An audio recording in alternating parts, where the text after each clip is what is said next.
Most people who are speaking highly of themselves constantly are cowards. And I always say people want to listen. And if you find that people don't want to listen, it's just because you suck and you have to improve your storytelling ability. Yeah. That's the problem is we're not telling stories, we're listing features and describing products, but not actually telling a story about it. So we have to try to be different in this way. And storytelling allows you to do it because most people don't do it.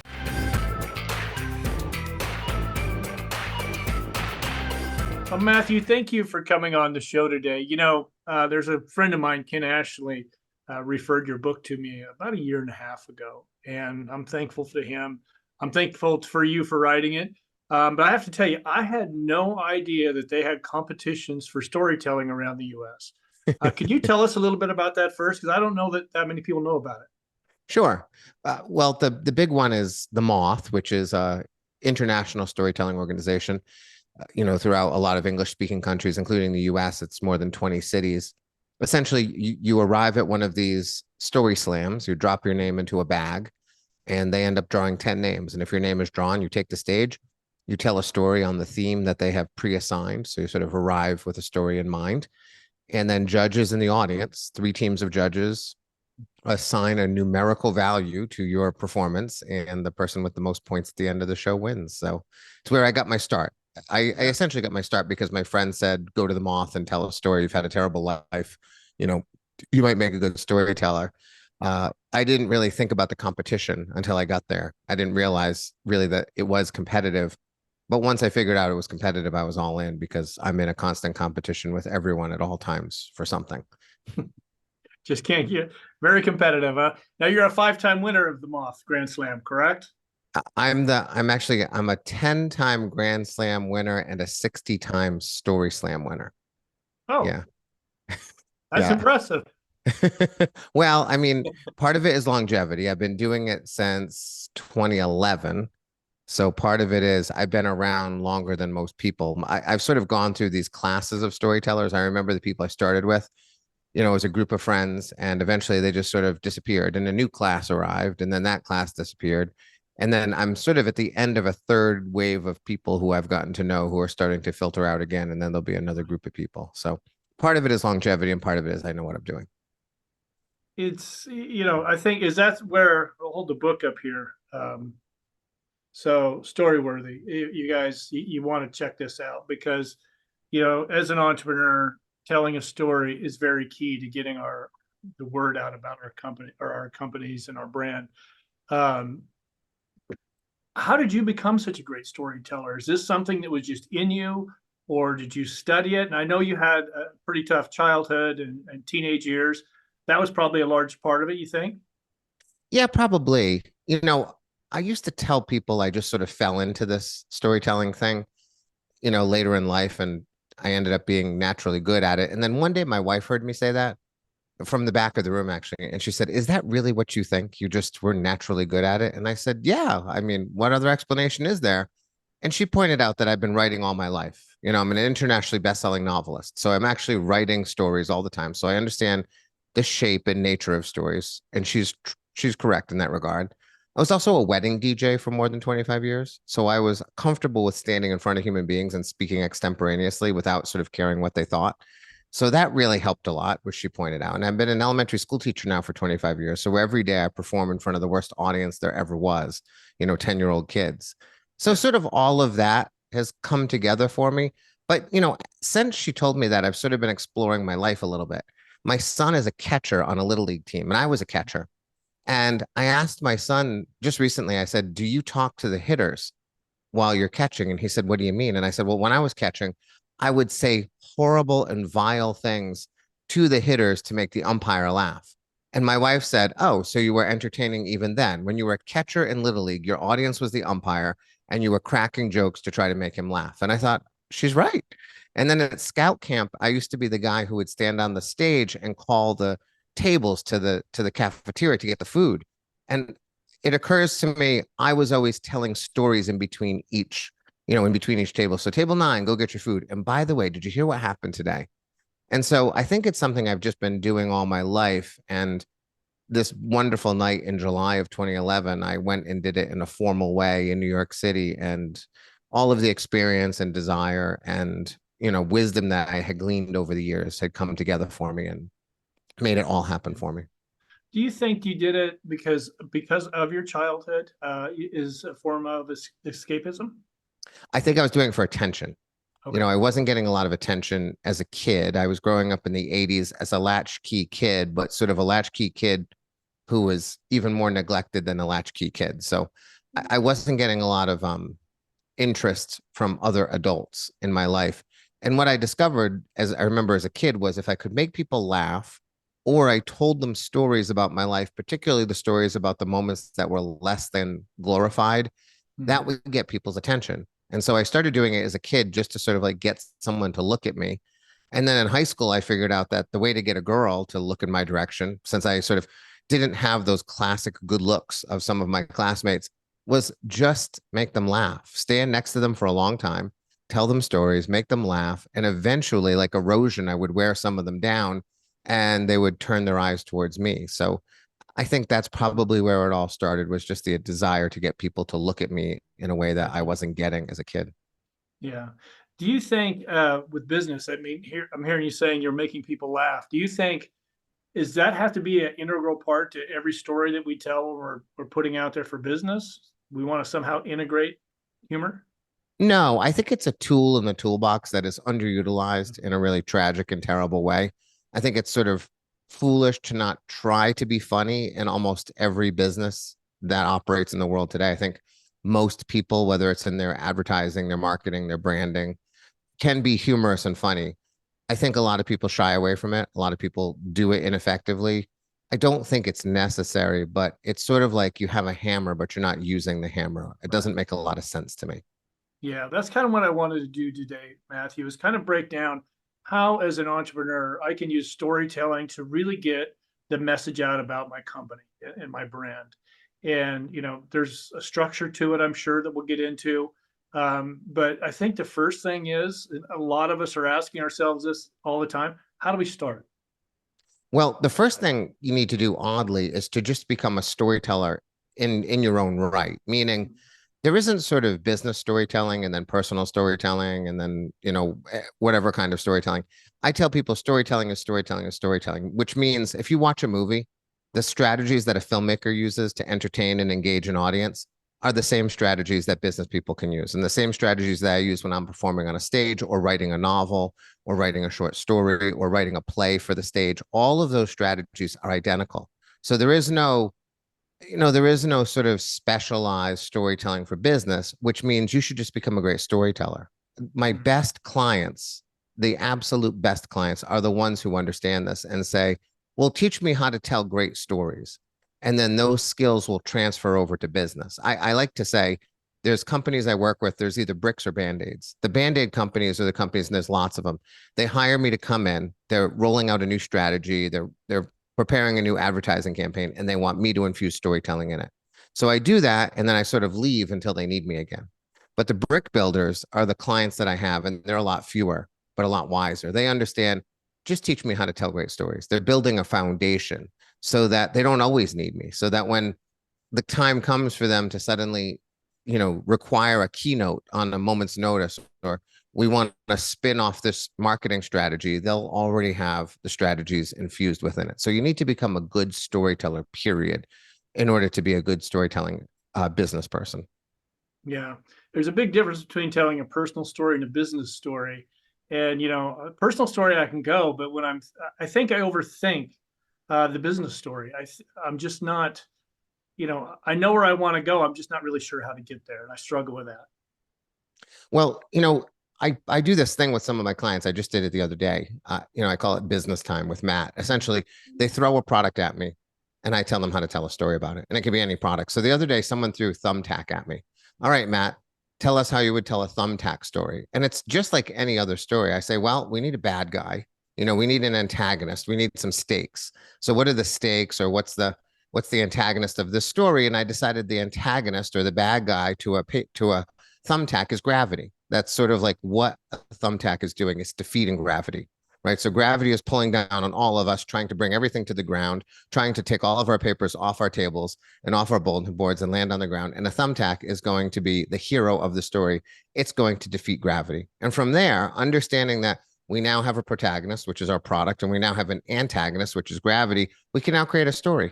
And sometimes those stories come directly from me. In fact, probably 75% of the time, if I was doing a business story, it would be a story somehow related to an experience that I had. Sometimes I would use myself in the story, and sometimes I would just extract myself from the story and sort of make it a neutral story absent of me. In this case, we just created metaphors. We told stories about gravity being a bad guy and thumbtacks being a good guy, and we infused it with a lot of humor because if you're dealing with a thumbtack and you're trying to be serious, you're really making a mistake. Like there's nothing really serious about a thumbtack. You should absolutely be Right. making people laugh in that regard. But even, I tell people when my mom passed away 15 years ago, I remember sitting in the funeral home the day after my mother died, listening to the funeral director talk about what he offered in terms of funeral arrangements. And he cracked two jokes in the midst of a conversation about my mother's funeral less than 24 hours after she had died. And I was so grateful that he cracked those two jokes because it could have been a somber, overwhelming, oppressive experience for me. But instead, it was someone who understood how I felt and also understood that a little levity in almost any moment can really help a person out.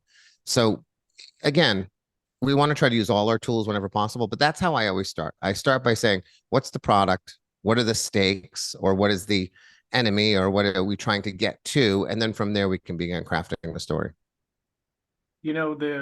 The thing that I always think about, and I go too deep into it, is I need to simplify it. I keep thinking of everything I need to bring into the story, and then I get myself overwhelmed. And I think that kind of keeps me from moving forward on it. Yeah. Well, I mean, I tell people that I can speak for dozens of hours on storytelling and not run out of strategies and techniques that I can offer.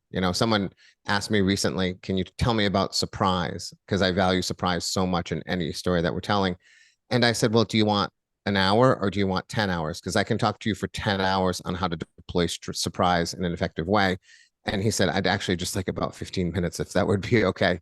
So you're right. It can be very overwhelming. But if we boil it down to sort of the tools we have to engage an audience, and we start with the assumption, which I tell all people, we must start with the assumption that no one wants to hear anything we have to say unless we give them a reason to say it. And I don't believe actually almost anyone in the world, I don't think anyone really believes that, especially business people who are standing in front of audiences. There's this weird assumption that if you're standing on the stage and there's people sitting in seats or at tables or wherever, that they're listening to you. I just did a conference a couple weeks ago, and I always walk into the conference room about half an hour before I'm going to speak to sort of gauge the room. And there was a person on the stage talking about some technology that they were going to use in their industry. And there was probably 200 people in the room, and at least 100 of them were on their phones. And so I said to myself, well, that person on the stage is not attempting to engage this audience. It doesn't mean you're going to keep them off their phones, but he's not even trying.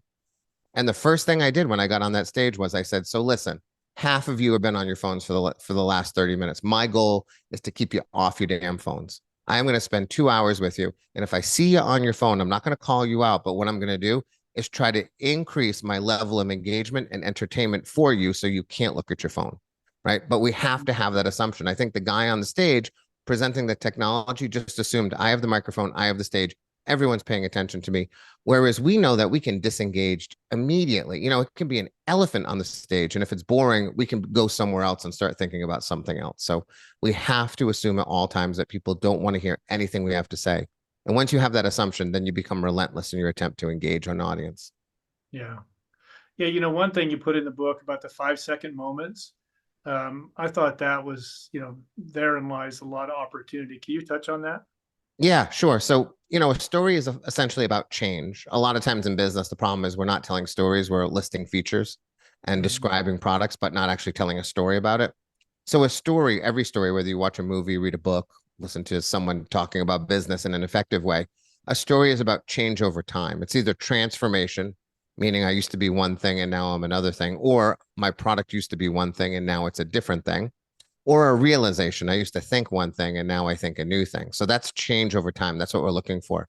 And I fundamentally believe that those actual moments of change are almost instantaneous. I call them 5-second moments. They're the moments where you actually change for the first time. So most stories are sort of 95% of the story is the context to allow the 5% to make sense. I'm going to tell you a whole bunch of things and entertain you along the way. So when I finally get to that moment of change, it will make sense to you in the same way it made to me. So we're looking for those moments. We're looking for the aha moments or the moments of discovery or the moment in your company when you've decided to pivot or you've finally figured out what that croissant recipe is going to be and it came out and it was delicious for the first time. Like that's the moment that we want to aim at. That's the story we want to tell. We're looking for those moments in business. And we're not looking to list features and to describe products and to offer testimonials. That is not story. That is just listing. It's like a book report and no one ever wants it. Yeah, and I think, in our industry, being a commercial real estate broker, every day, every day there's something. We just had, and this is probably not a great story, but we had a deal that was supposed to close last week. Guy's closing his restaurant out. Two guys come in, they end up shooting him. He's in the hospital.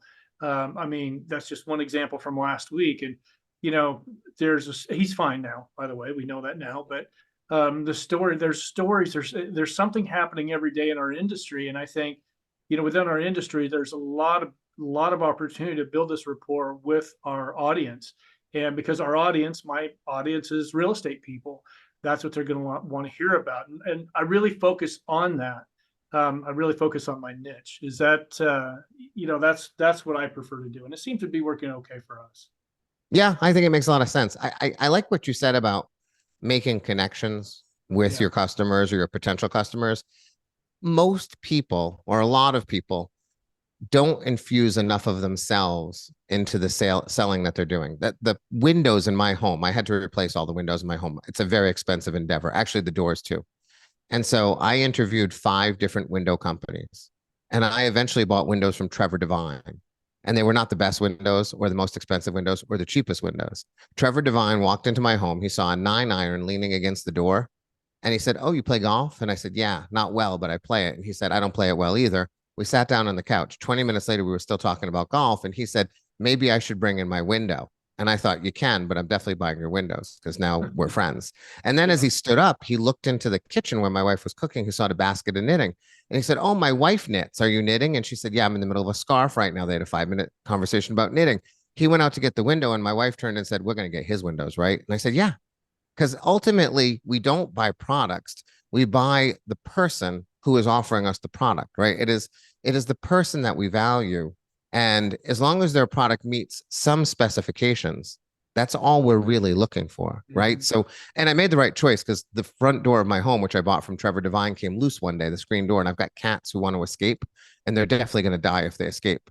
So I called Trevor and I said, "Listen, my front door is a little loose. If the cats get out, they're going to die. I don't know if the windows or the doors under warranty or not, but can you give me a call back?" 2 hours later, he came to my house and repaired the door without a word, left the house and just sent me a text saying, "Door's all fixed. Don't worry about it." Like I got the right guy, which is what we want. Yeah. So I think in your business, the more you are a human being, the more important or the more connective you're going to be. So, I do this interest inventory with lots of my clients where I identify the things they should be talking about in the midst of their conversations about business. So, like if you're a parent, you should definitely be saying you have kids because parents connect with parents. Mhm. And if you are a sports fan and you know that your client is a similar sports fan, you should absolutely be mentioning that along the way. Even if you're married, you should mention that because married people tend to connect. There's a whole bunch of things that we can look at that'll allow us to be more than just salespeople or more than the round, white, and flavorless versions of ourselves that we so often are in business, and rather we can be someone with texture and connection and things that are relatable to people. That's what we should be looking to do as storytellers. It's in our industry, a lot of times I see us, we all talk about ourselves, instead more than stories and what we've accomplished. And so I think there's a real opportunity in our industry to find these stories and to understand, we're seeing these stories every day. We just have to communicate them. And so, but I think there's, in commercial real estate, we're starting to adopt more technology. There's a lot coming in our industry and it's changing for the better. We're trying to bring in a younger generation to the industry. We're trying to make it more interesting for them, and I think this is really a way to do it. But um, how do you hone your skills? I mean, we're always talking about ourselves here on our industry. How do we hone these skills to really um, present ourselves better?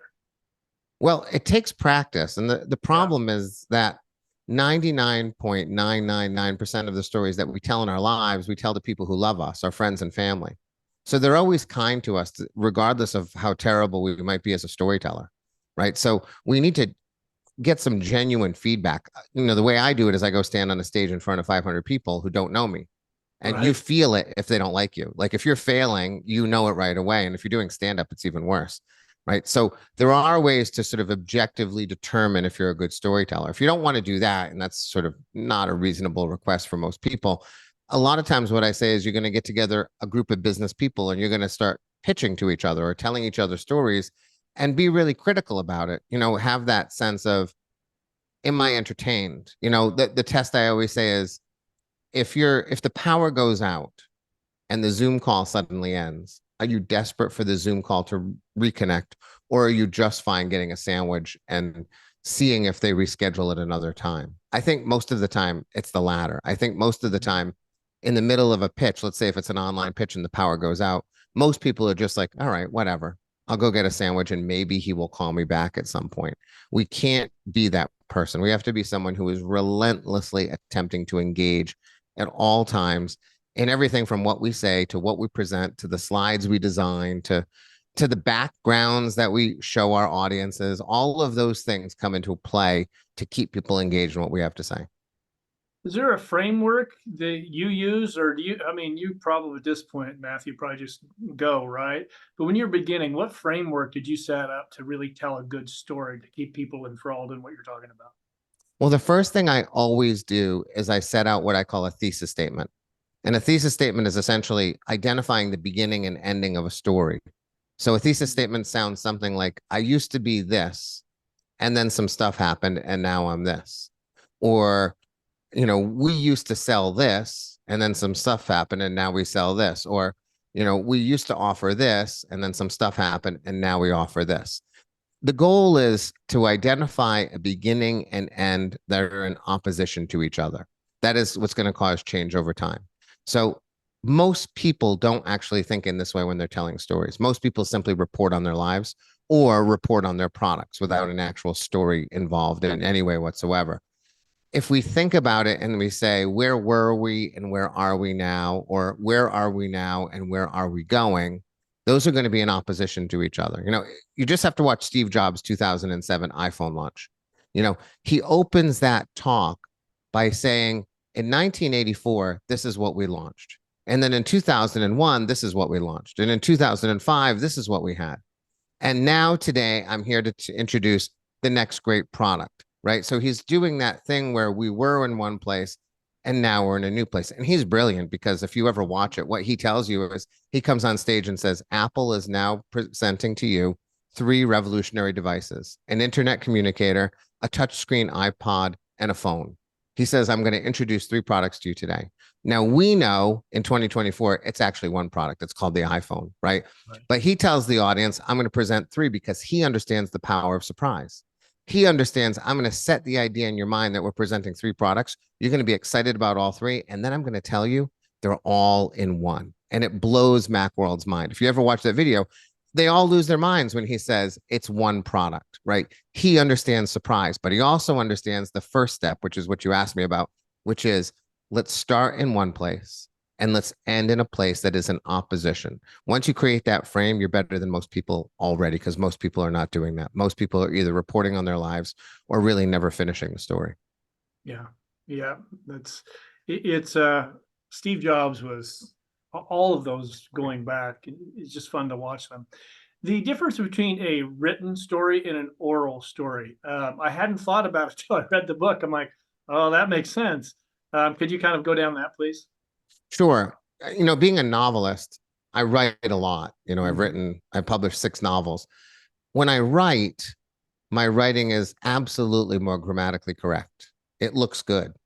Sentences are complete, punctuation is accurate, all of those things. When we speak, none of that is true. If all you have to do is sort of turn on a program like Otter AI and have it script what you're saying, and you'll quickly realize that our lives or our conversations and the way we speak are filled with incomplete sentences and run on sentences and ridiculous sentences and sentences that don't make any sense, except they do make sense to the ear, and sentences that never seem to end, like the sentence I am right now in, which I am intentionally running on and on and on about. But you probably haven't noticed that the sentence never came to an end.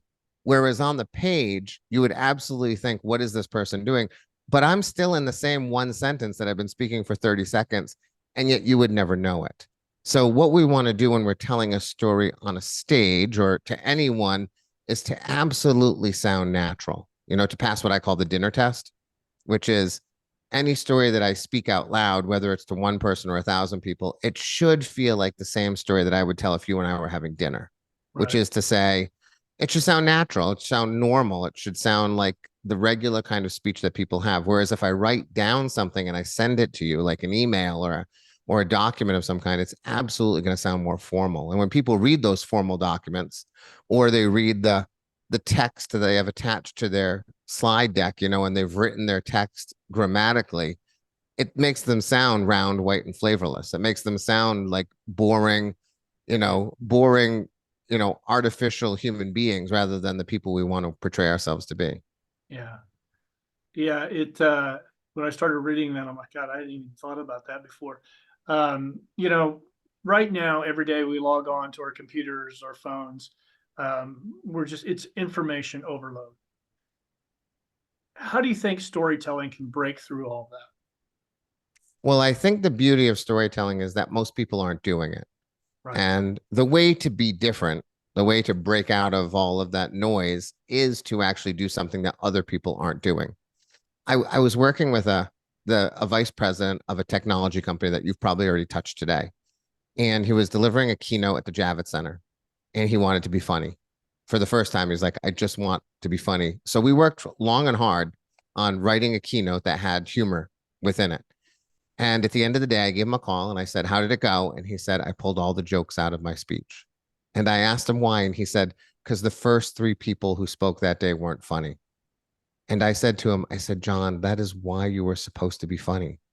I said, what you did was you just sounded like everyone else, which means everyone has already forgotten what you said, which is what is the case in most conversation, in most spoken word today, which is almost everything people say is ultimately forgotten because it sounds like everything else everyone's saying.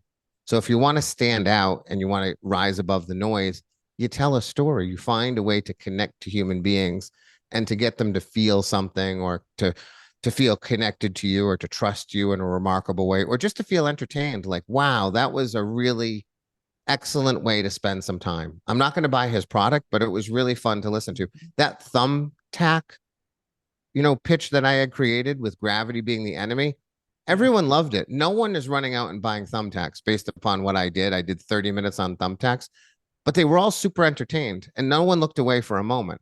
Right. And that was a product that no one was interested in, no one wanted to buy.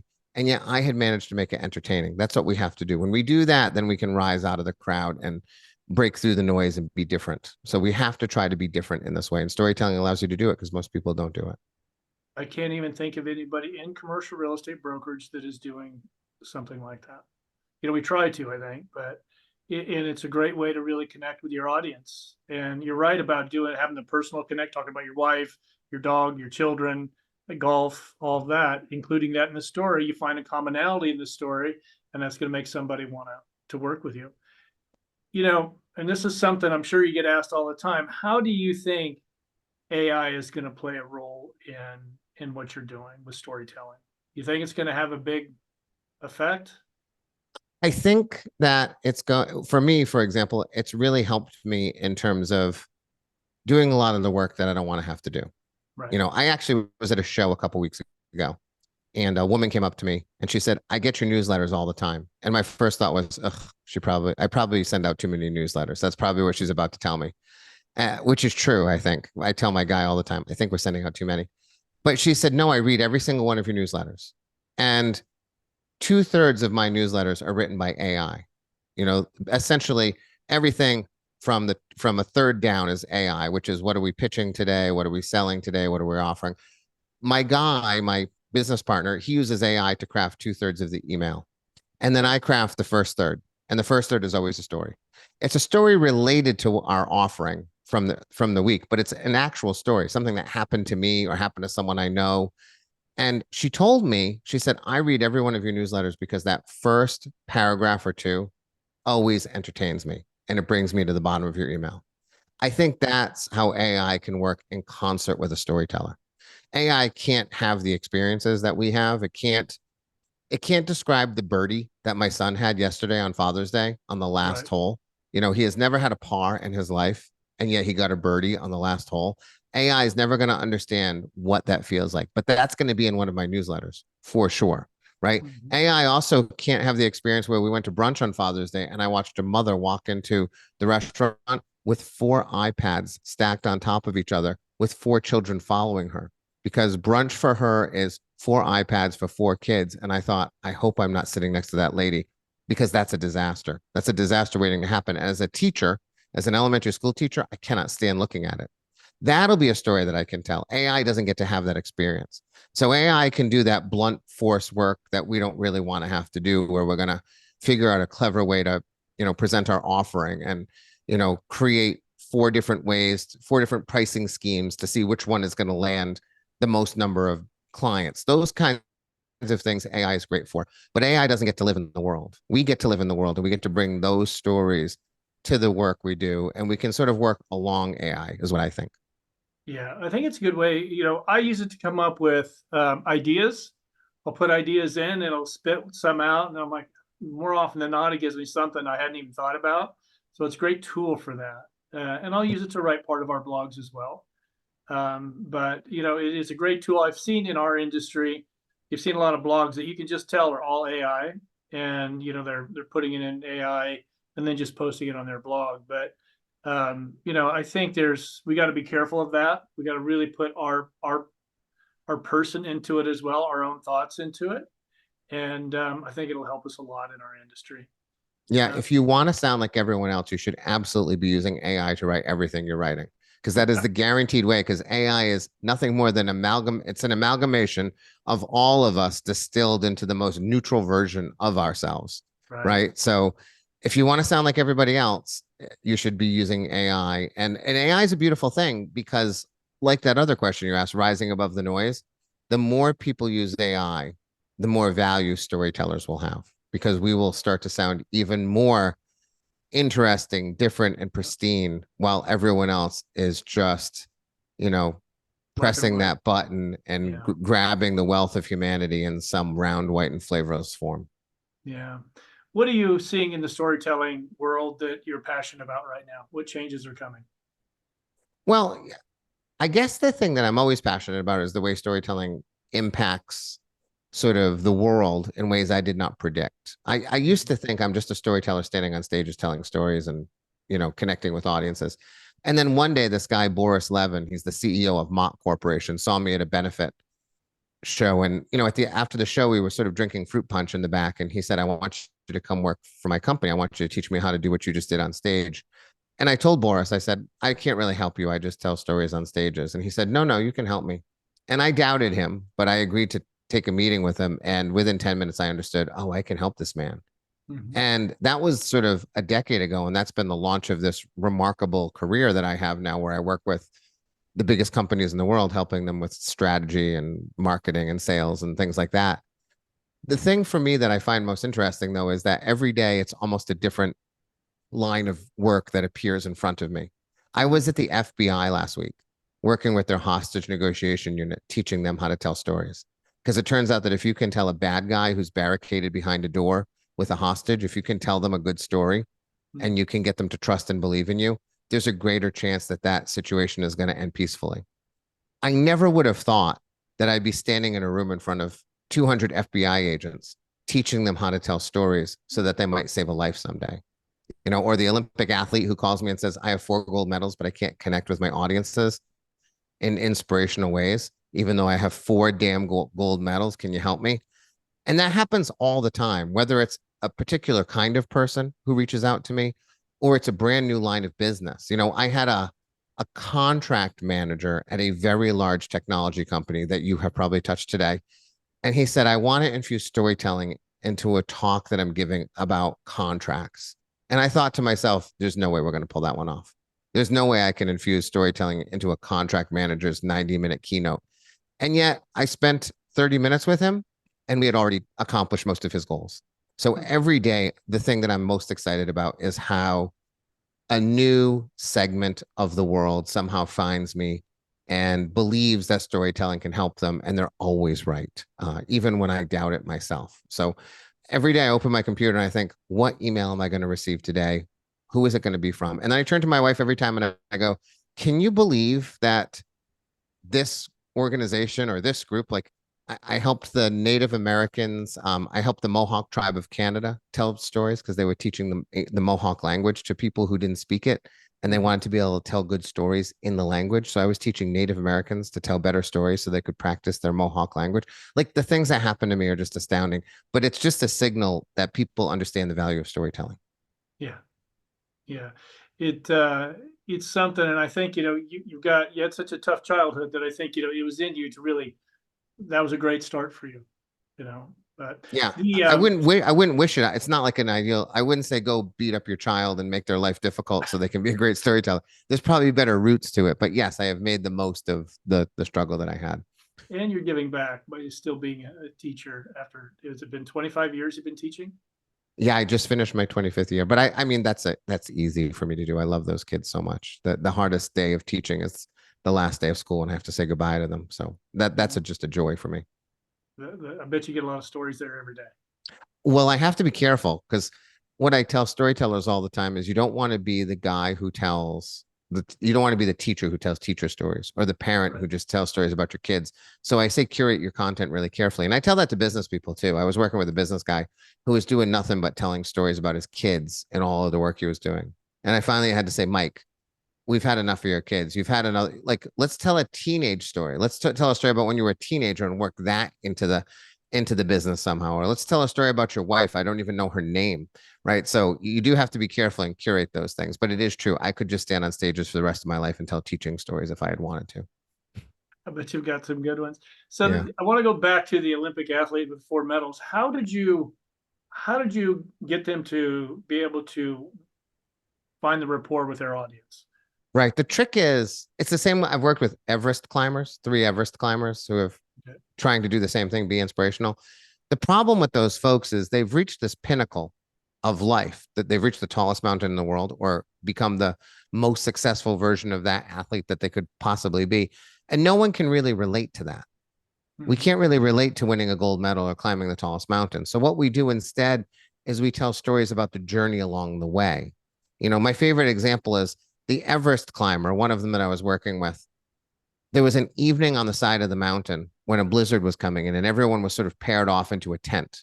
And he was paired off with this woman who he didn't really know that well. And in the midst of the blizzard, she started to really lose her mind and become dangerous to both him and herself in a really rotten way. And that ended up being a really great story for him because everyone in his audience understands being partnered with someone who is not very helpful. Whether you're at work and your boss has said, hey, the two of you need to go do this. And you're thinking, oh my God, I got to work with Phil. Are you kidding me? Or in school, you're doing some project and the teacher assigns you the idiot. And you're like, why do I always get the idiot? Right. Essentially, what that is, it's the same story. His office happens to be on the side of a mountain in a tent, but he ended up on a project, which was survival in a tent with a person who was unreliable. We all understand what it is like to be assigned an unreliable situation.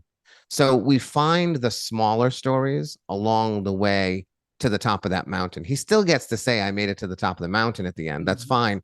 But if we tell the smaller, more relatable stories along the way, people are more excited. They're more connected. They believe in us more. Actually, the best Everest climbers who I know in terms of speaking is the guy who didn't make it to the top.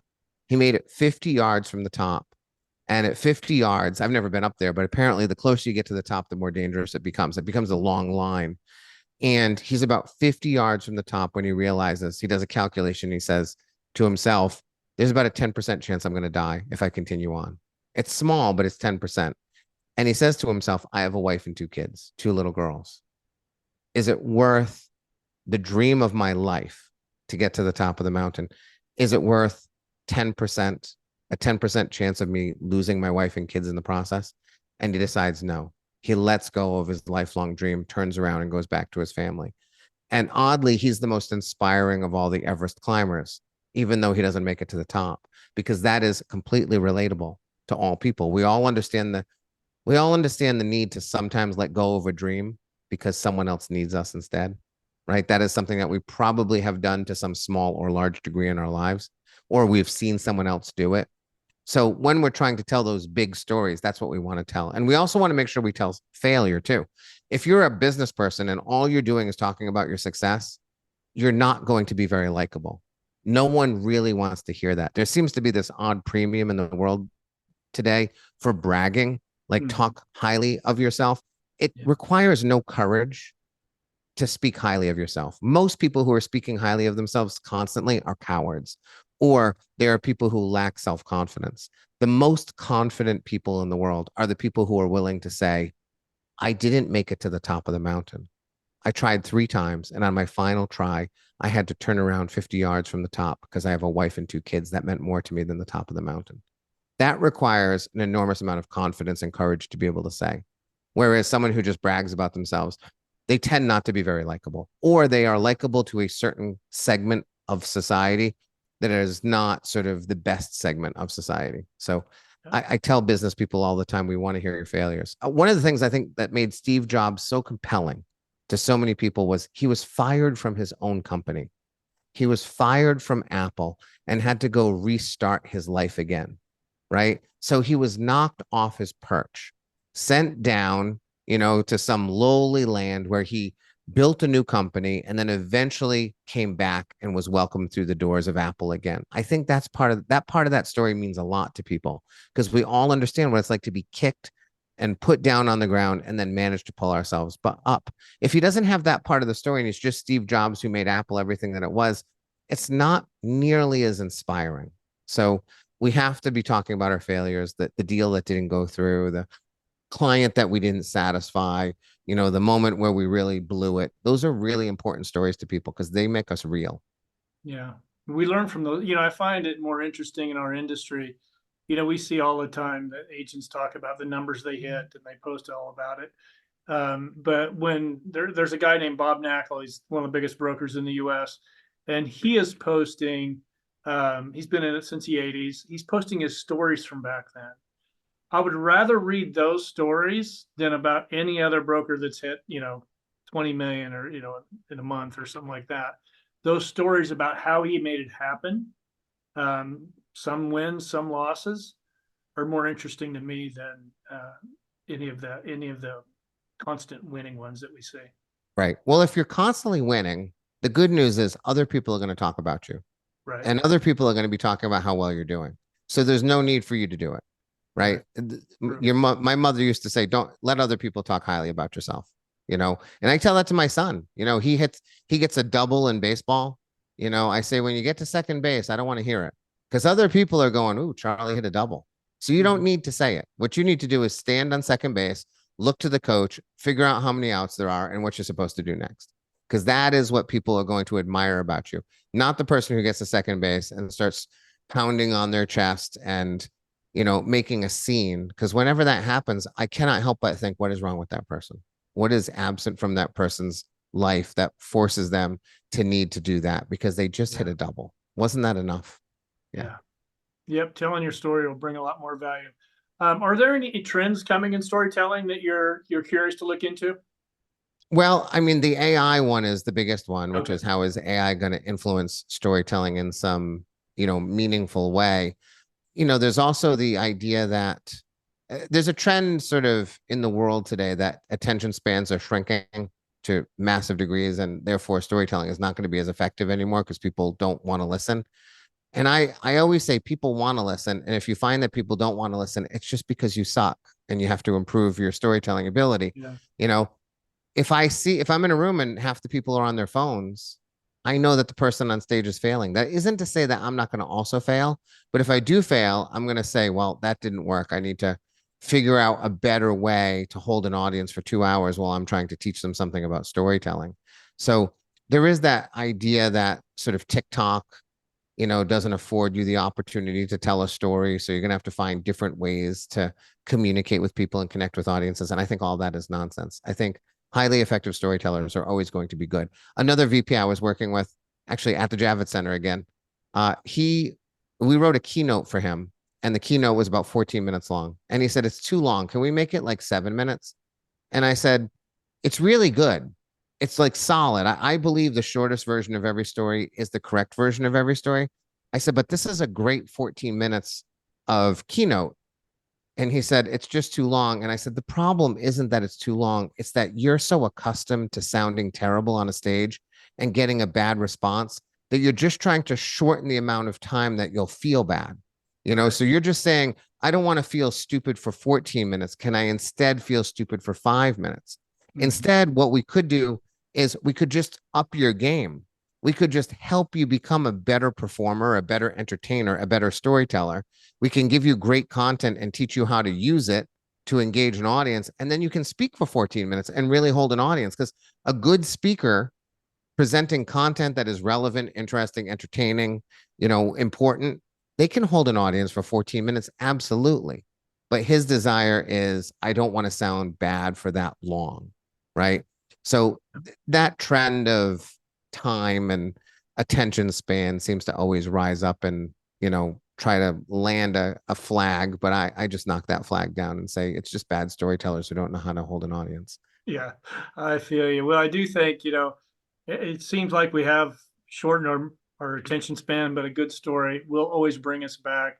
Let's talk a little bit about your podcast, Speak Up Storytelling, with your wife. Yes. Well, my wife and I did a podcast when we're relaunching right now.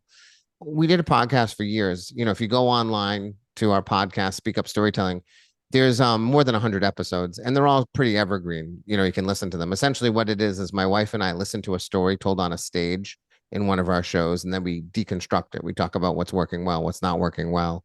I also take moments from my life and show people how I quickly craft them up into stories. So I just had a new book come out, and so with the launch of the new book, we're going to relaunch our podcast, which we put on hiatus during the pandemic. We're Yeah. both school teachers, and teaching online just did not afford us any bandwidth to sort of also podcast at the time. But now that I have a new book out, we have a good excuse to relaunch it. So that's coming out this month. But you can go Yeah. back and listen to the 120 something episodes that already exist. What's the name of the book? Oh, stories sell. Actually, it's a storytelling book for business. The Yep. Storyworthy, which I'm thrilled that you have, and I'm thrilled that people have enjoyed it so much. It's a great storytelling book, and it's doing very, very well. But in terms of business, it's sort of found its way into the business community to a great degree. But I've always felt like it wasn't written for business people. So it's sort of like a square peg being jammed into a round hole by the business Mhm. community. So Story Sell is a book that is designed specifically for people doing business. So my Okay. 10 years that I've spent working with Olympic athletes and Fortune 100 companies and entrepreneurs and everyone in between, it's all of that wisdom sort of compiled so that you can learn to do the things that we talked about today on this podcast. Okay. And when will that book be out? It is out now. It came out on Tuesday, so it's Oh, just out. Yeah, just in well, time. then I Yeah, can tell you what we're going to do is I'm going to go grab a link to it. I'm going to put it on the Joe Kellinger website. And I'm also going to, Storyworthy's been up there for a while. So thank you. everybody can go get Storyworthy. The other book will be up there as well. I'll actually put a link in down below in the video so you can go directly to them. And then you have Grin and Barrett, your blog. You want to talk about that real quick? Oh, sure. Well, I've been writing for just about 20 years now, every single day. It's sort of my warm up. It's basically going to tell you what I'm thinking about on any given day. Sometimes it's something that happened in my life, sometimes it's an outrage I have. Sometimes it's about storytelling. I'll hear a story or have a thought. I was at a minor league baseball game yesterday and I took down notes. I have 4 storytelling posts that will be related to the minor league baseball game that I attended on Father's Day, all related to sort of the way that this particular minor league team was telling stories throughout the course of the baseball game, sometimes well and sometimes not so much. So, you know, it's a post once a day that sort of gives you a peek into what's going on in my brain, and it serves as a great warm up for me for the writing that I'll do later that day. Awesome. Well, we'll put a link to that as well. So they can find you. And if anybody has any questions for Matthew, put it in the comments. I'll make sure that he sees them. Thank you. And Matthew, thank you very much. Thank Appreciate you you. taking the time. It's always an honor and a pleasure to talk about storytelling. So I really appreciate it. Thank you very much. And for those of you watching, if you could, please give us a like. And if you haven't done so, make sure you subscribe.